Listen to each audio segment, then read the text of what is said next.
అంటే మహిళ అంటే గౌరవం లేదు, మహిళ అంటే అభిమానం లేదు, మహిళకి చేయాలన్న చిత్తశుద్ధి ఈ కూటమి ప్రభుత్వంలో ఉన్న సీఎం చంద్రబాబు నాయుడుకి కానీ, డిప్యూటీ సీఎం పవన్ కళ్యాణ్కి కానీ, అలాగే హోంమంత్రి అనితకి లేకపోవడం చాలా బాధాకరమని కూడా ఈ సందర్భంగా తెలియజేసుకుంటున్నాను. జగనన్న ఉన్నప్పుడు మీరు చూస్తే చెప్పుకోవడానికి గుర్తురానన్ని పథకాలు, చేయూత కానీ, అమ్మఒడి కానీ, ఆసరా కానీ, ఇల్లు కానీ, రైతు భరోసా కానీ, సున్నా వడ్డీ కానీ, ఇలా చెప్పుకుంటూ పోతే ఎన్నో ఎన్నో పథకాలు ఇచ్చారు. కానీ చంద్రబాబు నాయుడు వచ్చిన తర్వాత ఆయన ఇస్తున్న పథకాలు ఏంటి అంటే చంద్రన్న పగ, చంద్రన్న దగ, చంద్రన్న నిత్యావసర వస్తువుల ధరల బగబగ, అలాగే జగనన్న మోసం, చంద్రన్న మోసం, చంద్రన్న తల్లికి పంగనామం, అలాగే చంద్రన్న నిరుద్యోగులకు వెన్నుపోటు, ఇలాంటి పథకాలు తప్ప చంద్రబాబు నాయుడు చెప్పిన ఒక పథకాన్నైనా ఈరోజు ప్రజలకు ఇచ్చారని నేను అడుగుతున్నా. నవమాసాల్లో నవ మోసాల్ని నారావారు తీసుకొచ్చి ఈరోజు ప్రజలకు అందిస్తున్నారు. మహిళలు ఈరోజు అంతర్జాతీయ మహిళా దినోత్సవ సందర్భంగా ఎక్కడ నలుగురు కలిసినా ఈ కూటమి ప్రభుత్వం మంచి ప్రభుత్వం కాదు, మహిళల్ని ముంచే ప్రభుత్వాన్ని ఘంటాపదంగా చెప్తున్నారు. అలాంటి సమయంలో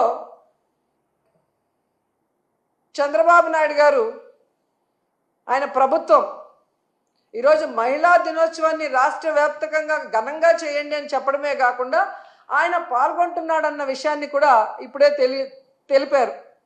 ఈరోజు ఆయన నేను సూటిగా అడుగుతున్నాను.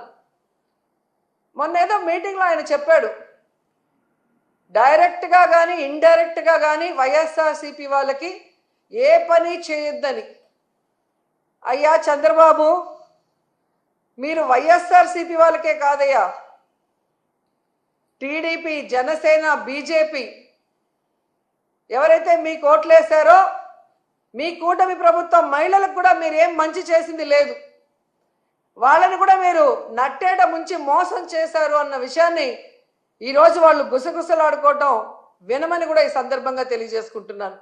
అండ్ ఈరోజు సిగ్గు లేకుండా ఈ కూటమి ప్రభుత్వం తెగ ప్రచారం చేసుకుంటుంది పచ్చ ఛానళ్లలో. కూటమి ప్రభుత్వం అంట మహిళా సాధికారత కోసం ఎంతో కృషి చేసిందంట. అసలు మహిళా దినోత్సవాన్ని జరుపుకునే అర్హత ఈ కూటమి ప్రభుత్వానికి ఉందని నేను అడుగుతున్నా. అసలు మహిళా సాధికారత కోసం మీరు ఏం చేశారో చెప్పండి. ఈరోజు రాష్ట్రంలో చూస్తే ప్రతి గంటకి 70 మంది, ప్రతి రోజుకి 70 మంది మహిళలు, వృద్ధులు, చిన్నపిల్లల మీద అఘాయిత్యాలు జరుగుతున్నాయి. గంటకి 3 మీద మీ పోలీస్ రికార్డ్సే చెప్తున్నాయి. ఇదేనా మహిళా సాధికారత?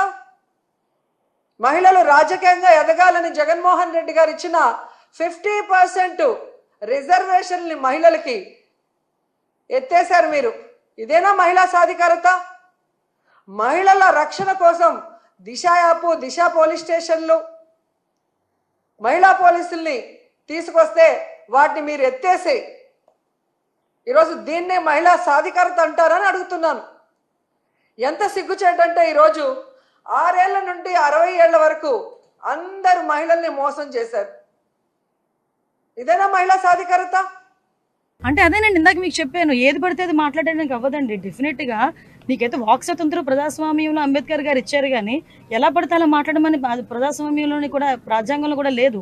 అంటే అవతల వాళ్ళని రెచ్చగొట్టే విధంగా మాట్లాడడం కానీ, ప్రభుత్వాలని రెచ్చగొట్టే విధంగా మాట్లాడడం కానీ, ప్రజలను రెచ్చగొట్టే విధంగా మాట్లాడే పరిస్థితి ఉంటే కనుక కంపల్సరీగా చట్టపరమైన చర్యలు తీసుకుంటాం.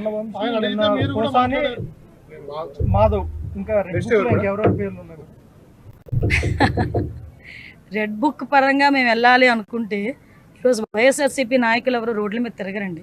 దయచేసి మీరు కూడా అర్థం చేసుకోవాలి. మేము యాజ్ పర్ లా వెళ్తున్నాము, యాజ్ పర్ వాళ్ళు ఎవరైనా కంప్లైంట్ ఇస్తే కంప్లైంట్ బేస్ చేసుకొని వెళ్తున్నాము.